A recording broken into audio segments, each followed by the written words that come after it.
Hello, my name is Keith. I want to share a story with you.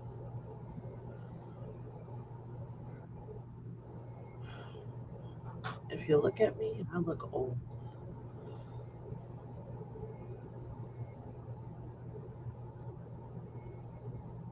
I'm 51, which means I grew up in the 1970s. Around 1978, I was 9 years old.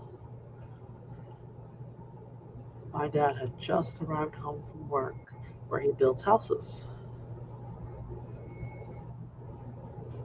When he arrived home, he was exhausted.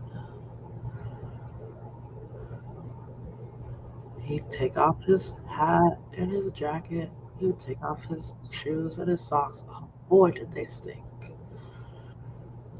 And then he would pull out his newspaper and start reading it.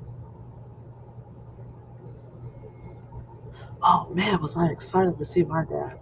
I went over and said, hey dad, can we play a game? Can we play a game? And he's like, yeah, sure. What do you want to play? And I was like, oh my goodness, can we play hide and seek? Do you mind? And he's like, okay, that's fine. You go hide and I'll go find you. Oh, I was so excited. I went and ran looking for a place to hide. And my dad was like, okay, cool. And he started counting one, two as he's reading his paper. And I'm like, we're gonna hide, we're gonna hide. Oh, I went and saw the bathroom and the kitchen, but I didn't think those were good. So then I saw my bedroom and I was like, oh, it's perfect.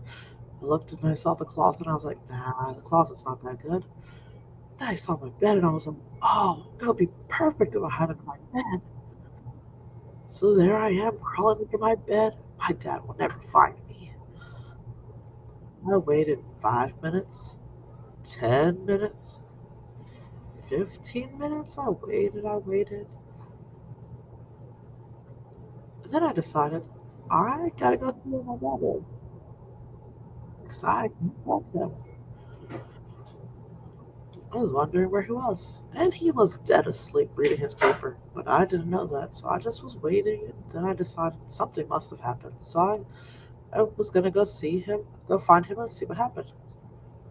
Then I tried crawling out from under my bed. Oh my goodness, I got stuck. Now, this was the 1970s, so that means my hair was long. Everybody had long hair in the 1970s because there was a bunch of hippies. Nowadays, you could get a bed in a box and it just gets delivered to your house and you open it up and it springs to life. But back then, we had a box spring and a mattress. And the box spring had those big old springs in it. My bed had that. And I had long hair. That did not make it for a good combination. My hair got stuck to the box spring. And I was trying to get out, trying to get out.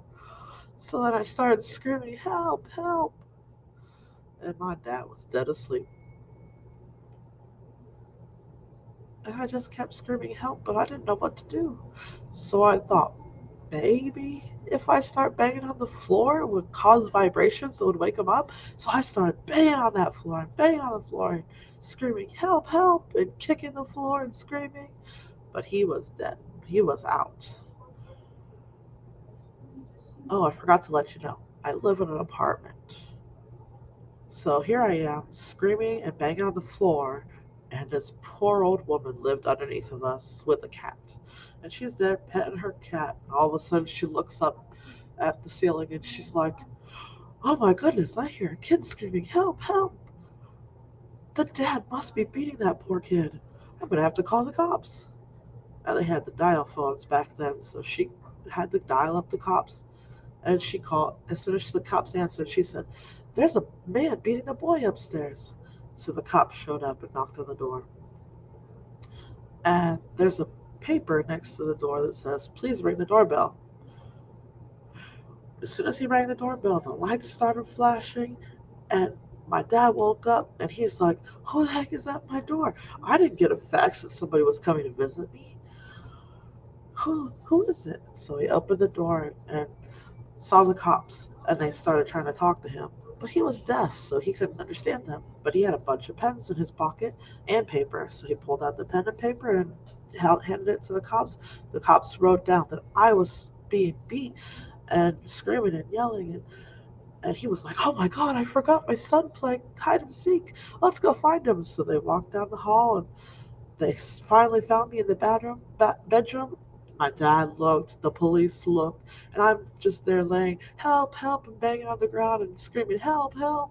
And my dad and the cops looked at me, they looked at each other, they looked at me, and then they looked at each other again and busted up laughing.